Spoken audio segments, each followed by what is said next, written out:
Friends, welcome to our page study Bharati. Friends, आज का हमारा टॉपिक है route of drug administration. Route of drug administration. तो सबसे पहले हम ये देखेंगे कि रूट ऑफ ड्रग एडमिनिस्ट्रेशन होता क्या है। फार्माकोलॉजी की बात करूं या मैं टॉक्सिकोलॉजी की बात करूं तो इसके अंदर that is the path by which drug, fluid, poison और any other substance is taken into the body. कि ड्रग या कोई भी ऐसा केमिकल सब्सटेंस बॉडी के अंदर जाता है और अपना एक फार्माकोलॉजिकल एक्शन परफॉर्म करता है, तो उसके लिए जिस पाथ को वो फॉलो करता है that is the route of drug administration. तो सबसे पहले what are the factors affecting route of drug administration. Friends, किसी भी चीज की एडमिनिस्ट्रेशन जो होती है सबसे पहले डिपेंड करती है उस सब्सटेंस के ऊपर जिस चीज को हमने एडमिनिस्टर करना है। तो यहाँ पे वो चीज है ड्रग, और ड्रग की फिजिकल और केमिकल प्रॉपर्टीज जो है वो बहुत ज्यादा डिपेंड करती हैं। जैसे कि मैं बात करूं सॉलिड, लिक्विड और गैसियस फॉर्म की, तो जो सॉलिड फॉर्म होती है हम ओरली लेते हैं सॉलिड फॉर्म को, वो पहले हमारे जीआईटी में जाती है, डिसइंटीग्रेट होती है, देन उसकी डिसोल्यूशन होती है। और जो लिक्विड फॉर्म होती है, लिक्विड फॉर्म डायरेक्टली जो होती है डिसोल्यूशन होती है। तो इट मींस हम ये कह सकते हैं कि सॉलिड फॉर्म की जो अब्जॉर्प्शन या अवेलेबिलिटी जो है वो कम है as compare to liquid form.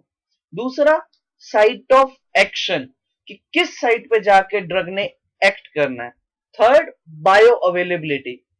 Bio availability basically rate and extent of absorption of the drug, और हम ये कह सकते हैं कि कितनी अनचेंज्ड जो ड्रग है हमारी प्लाज्मा के अंदर प्रेजेंट होती है। तो अगर हम ओरली देंगे तो ओरली जो ड्रग है उसको पहले स्टमक, इंटेस्टाइन के थ्रू लीवर में जाना पड़ेगा, और वहां पे ड्रग की मेटाबॉलिज्म हो जाती है। और कुछ ड्रग्स तो ऐसी होती हैं जो अपनी एक्टिव फॉर्म से इनएक्टिव फॉर्म में भी कन्वर्ट हो जाती है।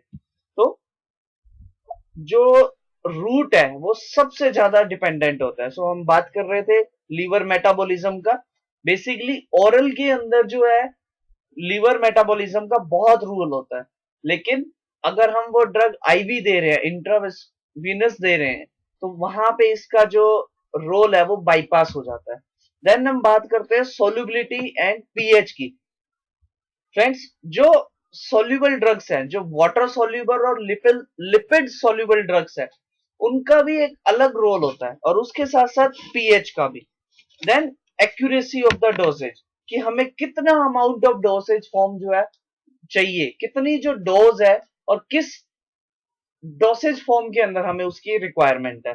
देन पेशेंट की कंडीशन भी डिपेंड करती है कि पेशेंट कॉन्शियस है या अनकॉन्शियस है। उसके बाद रूट सिलेक्शन, अगर हमें किसी भी केमिकल सब्सटेंस को एडमिनिस्टर करना है तो रूट सिलेक्शन सबसे इंपॉर्टेंट पार्ट है। देन हम बात करते हैं रूट्स की, कि हम किस किस वे से जो ड्रग है वो एडमिनिस्टर कर सकते हैं। तो दो टाइप के रूट्स हैं। First is local route, second is systemic route. So local route जो होता है that is for localize region lesions at accessible site, और इनकी मिनिमम सिस्टमिक टॉक्सिसिटी होती है। मींस अगर हमें किसी पर्टिकुलर एरिया के ऊपर अगर ड्रग का इफेक्ट चाहिए तो उसके लिए हमें पूरी बॉडी के ऊपर ड्रग का इफेक्ट देखने की जरूरत नहीं है, या पूरी बॉडी के थ्रू ड्रग जाकर उस पर्टिकुलर जगह पे एक्ट करे, उस चीज की हमें रिक्वायरमेंट नहीं है। तो हम लोकल रूट प्रेफर करते हैं, लाइक ऑइंटमेंट्स होती हैं, क्रीम्स होती हैं, तो हमें जिस जगह पर भी उसका इफेक्ट चाहिए हम वहां पर उसको लगाते हैं। Then systemic route, that is absorbed into the blood stream and distributed to organs, कि ये ब्लड स्ट्रीम के अंदर जाती हैं और उसके बाद पूरी बॉडी में डिस्ट्रीब्यूट होती है। देन बात करेंगे सबसे पहले लोकल रूट की।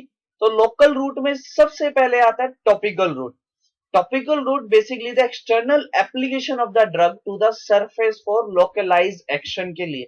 एक पर्टिकुलर प्लेस पर अगर हमें कहीं एक्शन चाहिए तो हम टॉपिकल रूट प्रेफर करते हैं, जिसमें ointments, creams, powder, drops, sprays, suppositories आती है। देन हम बात करेंगे डीपर टिश्यूज की, जो यूज होती है फॉर डीप टिश्यूज के लिए, लाइक इंट्रा आर्ट्रिकुलर इंजेक्शंस होते हैं, लाइक हाइड्रोकोर्टिसोन एसीटेट्स के इंजेक्शंस होते हैं जिसका हम यूज करते हैं for intra articular injection.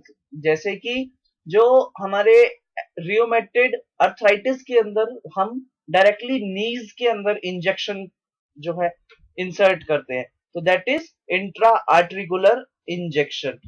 Then arterial supply. Close intra-arterial injection is used for contrast media in angiography. Angiography के अंदर हमें कंट्रास्ट मीडिया जो हम सब इंजेक्ट करते हैं वो हम आर्टरीज में सप्लाई करते हैं। देन इसके बाद आता है हमारा सिस्टमिक रूट। हमने दो टाइप्स के रूट की बात करी, लोकल एंड सिस्टमिक। लोकल के अंदर हमने बात करी topical route, deeper tissue and arterial supply की। देन हमने बात कर रहे हैं हम सिस्टमिक रूट की। तो सिस्टमिक रूट में सबसे पहला जो होता है दैट इज ओरल रूट। इसको हम इंटरनल रूट भी कहते हैं। इस रूट से हम पाउडर्स दे सकते हैं, टैबलेट दे सकते हैं, capsules, mall tablets, elixir, syrup, emulsions and mixtures हम दे सकते हैं। देन सबलिंगुअल और बक्कल रूट। सबलिंगुअल और बक्कल रूट जो होता है, हम अपनी टंग के नीचे एक टैबलेट जो है वो रखते हैं और वो सबलिंगुअल के थ्रू अब्सॉर्ब होती है हमारी कैपिलरीज में और डायरेक्टली ब्लड स्ट्रीम में चली जाती है और ये भी लीवर को बाईपास करती है। और इसके अंदर हमारी आती है GTN, buprenorphine and desamino oxytocin. क्योंकि ये जो ड्रग्स है ये लीवर को बाईपास करती हैं, तो इनकी अब्जॉर्प्शन के लिए इनका लिपोफिलिक होना जरूरी है। इसीलिए ये ड्रग्स जो होती है लिपिड सोल्यूबल होती है और नॉन इरिटेटिंग ड्रग्स होती है। Then rectal routes. Rectal routes irritant होते हैं, अनप्लीजेंट्स होते हैं। इसमें हम डाइजीपाम, इंडोमेथासिन, अर्गुटामिन ड्रग्स का यूज करते हैं। Then inhalation. इनहेलेशन में हम वॉलेटाइल लिक्विड्स और गैसेस यूज करते हैं for performing their systemic action. इसमें बेसिकली जनरल एनेस्थीसिया होता है और जनरल एनेस्थीसिया जो होता है एक वेल ट्रेन्ड सुपरविजन में ही परफॉर्म किया जाता है। Then nasal route. Nasal route basically हम जीएनआरएच जो गोनाडोट्रोपिन रिलीजिंग हार्मोन होते हैं उनके एगोनिस्ट हम यूज करते हैं वाया नेजल रूट। और इसमें इंसुलिन का भी जो है यूज किया गया था फॉर नेजल रूट ताकि वो भी जो है बाईपास कर सके, लेकिन वो उतना ज्यादा सक्सेसफुल नहीं हुआ क्योंकि वो भी इरिटेटिंग और सॉरी अनप्लीजेंट होता है। Then cutaneous route. Cutaneous route में हमारा आता है ट्रांसडर्मल पैचेस जो होते हैं, हम वो यूज करते हैं like GTN, fentanyl, nicotine, isosorbide dinitrates के, जो क्यूटेनियस जो लेयर होती है उसके थ्रू अब्सॉर्ब होती है। जैसा कि ये डायग्राम में आपको मैं शो कर रहा हूं, लाइक ये हमारी लेयर है और इसके ऊपर हमने ये पैच डाला है। इसकी पैच का ये है, ये जो पार्ट है डेट इज ड्रग रिजर्वियर, जिसमें 0.2 टू 0.4 mm जो है ड्रग अवेलेबल है। और इसमें पैच में स्मॉल माइक्रोपोर्स होते हैं जिनकी थ्रू ये ड्रग्स हमारी क्यूटेनियसली डायरेक्ट कैपिलरीज में जाती है, अब्सॉर्ब होती है और सिस्टमिक सर्कुलेशन में चली जाती है। और इसके अंदर जो है जब हम इसको रब करते हैं, प्रेस करते हैं, तब इस ड्रग का रिलीज इस रिजर्वियर से ज्यादा होता है और वो हाइयर एक्शन परफॉर्म करती है। मींस अगर हमें इसका एक्शन परफॉर्म करना है तो ये भी एक तरीका है। Then parenteral route. Parenteral route सबसे ज्यादा इंपॉर्टेंट होते हैं, इसके बारे में हम डिस्कस करेंगे। लाइक पेरेंट्रल जो है टू वर्ड से मिलके बने, पैर enteral that is beyond intestinal, यानी कि ये पूरी तरह से लीवर को बाईपास कर देता है और ये डायरेक्टली इंजेक्ट किया जाता है इनटू टिश्यू फ्लूइड के अंदर या फिर ब्लड में। और ये फास्टर है और वैल्यूएबल है इन इमरजेंसी। जितनी भी इमरजेंसी कंडीशंस है उसमें बहुत इफेक्टिव होता है। और इसको हम अनकॉन्शियस पीपल्स में, अनकोऑपरेटिव और वॉमिटिंग पेशेंट्स में भी इंड्यूस कर सकते हैं। और ये लीवर को बाईपास कर देता है और स्टेराइल प्रिपरेशंस की इसमें रिक्वायरमेंट होती है। आप इसमें सस्पेंशंस का यूज नहीं कर सकते।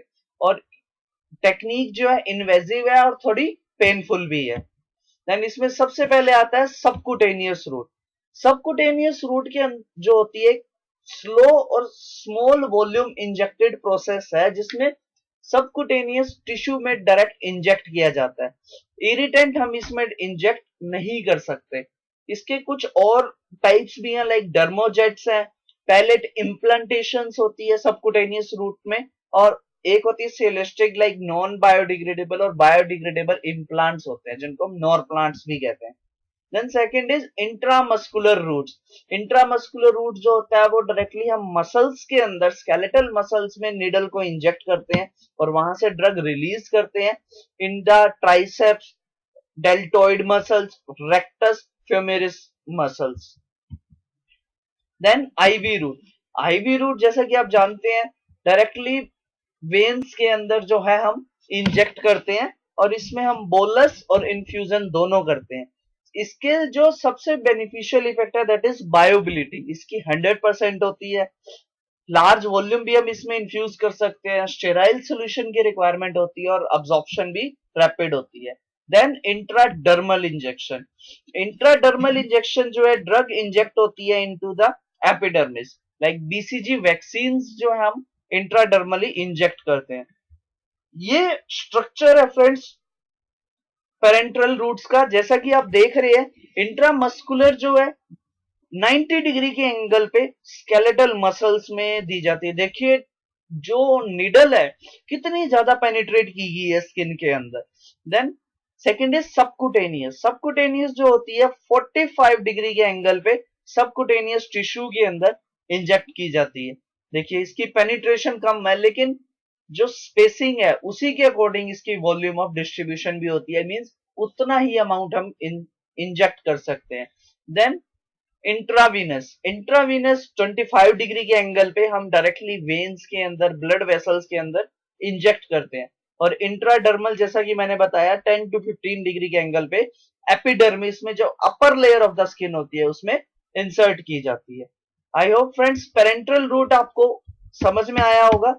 इसके अंदर हमने subcutaneous route, intramuscular route, intravenous route और इंट्राडर्मल रूट, चारों रूट्स हमने इसके अंदर डिस्कस किए हैं।